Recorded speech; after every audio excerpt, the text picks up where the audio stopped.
Bonjour, j'espère que tu vas bien. On attaque normalement, j'espère, la dernière semaine avant les bonnes nouvelles du ministère ou de la présidence, afin de pouvoir reprendre très vite, beaucoup plus nombreux. Je ne sais pas combien, mon rêve ce serait tous, mais ça je ne sais pas encore. J'espère que tes cahiers sont bien à jour et que tu as passé un bon week-end. Donc attaquons pour le numéro 29, page 246. Donc on avait un cube. Alors je vais en faire un petit schéma rapide ici pour pouvoir montrer simultanément.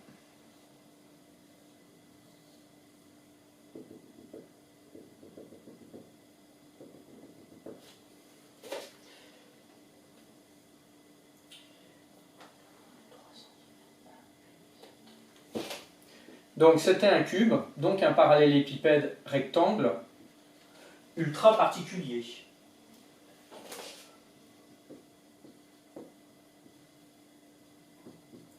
« 3 cm de côté. Donc toutes les arêtes font 3 cm. Et là on avait une diagonale. Là attention, ouais, c'est pas tout à fait là, ça devrait être... Voilà.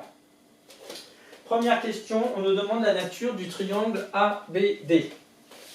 Donc petit 1, ce côté-ci est égal à ce côté-là, et on sait que les faces d'un cube sont des carrés, et les carrés ont des angles droits. Par conséquent, on peut affirmer qu'ici, on a un angle droit. Alors, comme ABCD est un carré, est une face carré, alors ABD, triangle, est un triangle, mais triangle on peut le dire aussi, isocèle rectangle. Il y avait deux informations à donner en A. Triangle, rectangle, isocèle en A. Dessiner la face ABCD en vraie grandeur. Donc, il fallait tracer. Je vais prendre un peu de place pour me garder mon brouillon à côté. 3 cm sur 3 cm sur 3 cm. Alors, petit b.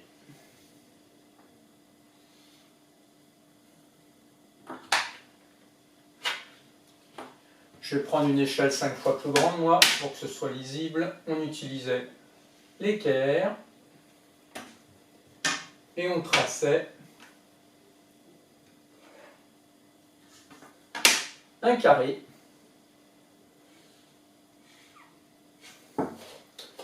donc de la face ABCD.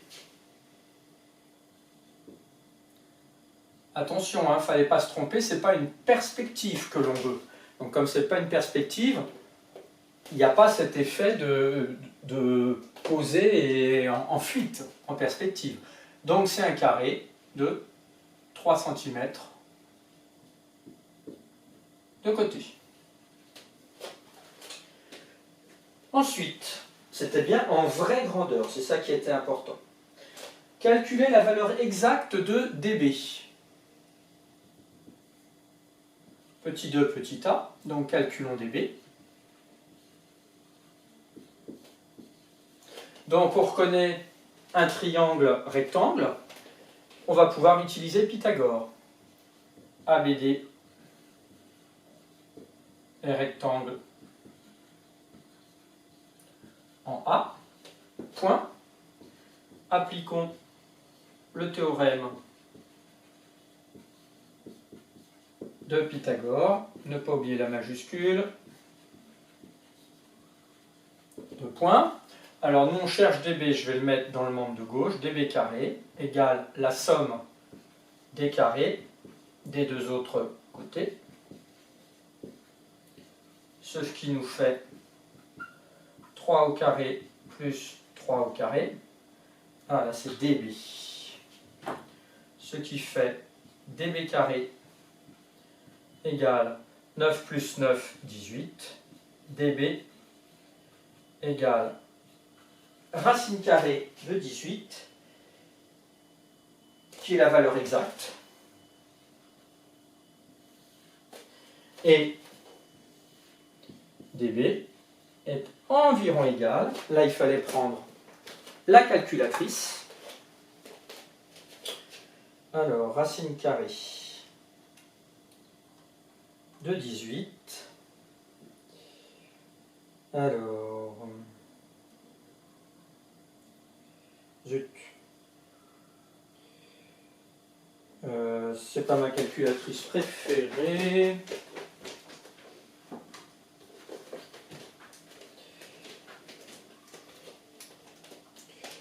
Voilà, racine carrée de 18.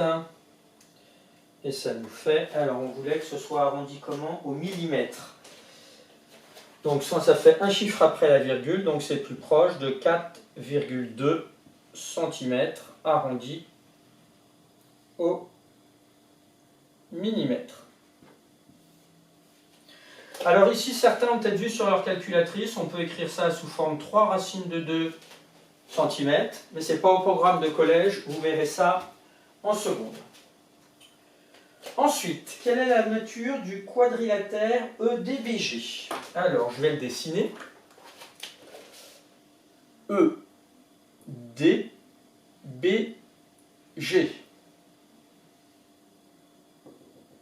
Donc là, c'est ce qui est en rouge. Et c'est ce que je peux faire ici, comme ça. Voilà, là c'est plus visible.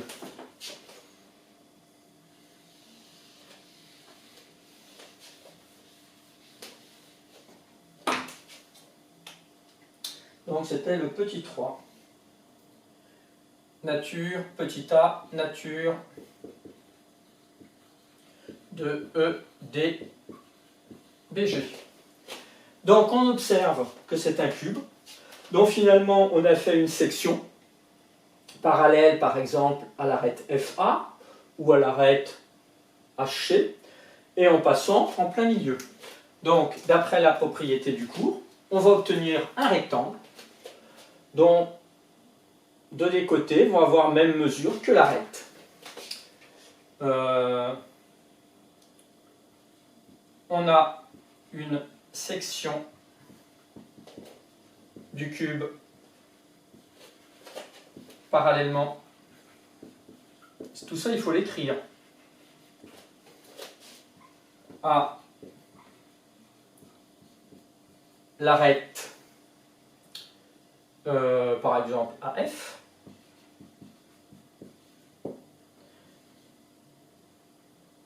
Donc, EDBG est un rectangle.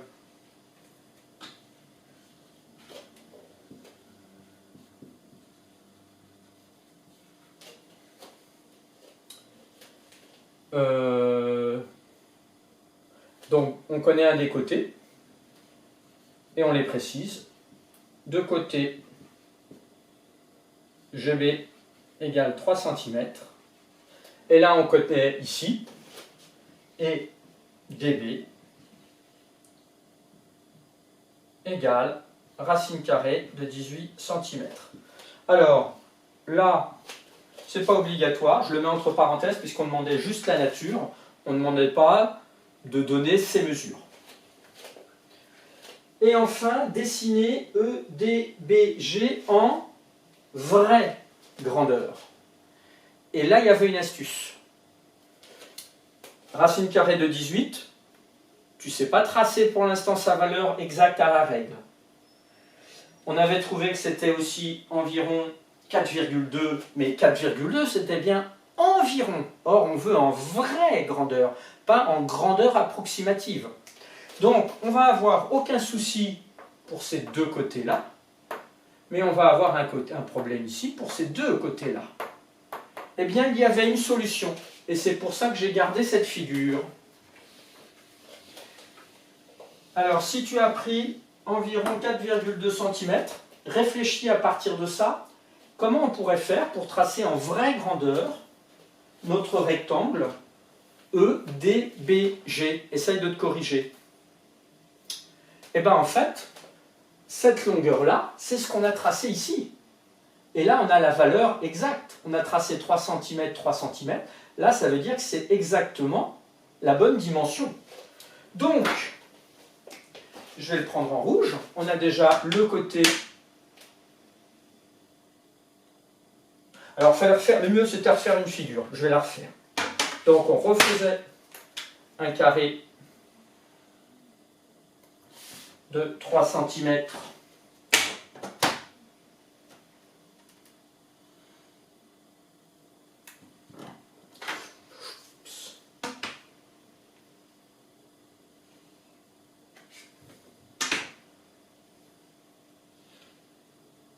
Donc voilà, A, B, C, D. Ensuite, je trace déjà pour notre rectangle ceci qui correspond à cela.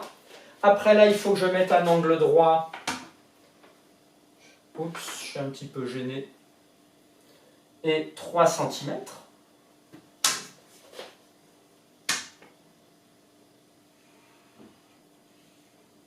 Ça s'efface un peu. Là, je vais remettre 3 cm ici avec l'angle droit, puisque c'est un rectangle. En rouge, c'est bien un rectangle. Hein. Voilà. Donc là, j'ai tracé un rectangle. Là, j'ai 3 cm, 3 cm. C'est la même mesure qu'ici. Et là, après, j'ai plus qu'à... Alors, DB. Alors, DB. Là, je vais avoir G. Là, je vais avoir E. Et je n'ai plus qu'à relier ici. Et là, j'ai bien mes fameux racines carrées de 18 cm qui sont aussi les mêmes que là. C'était la seule solution pour le tracer correctement.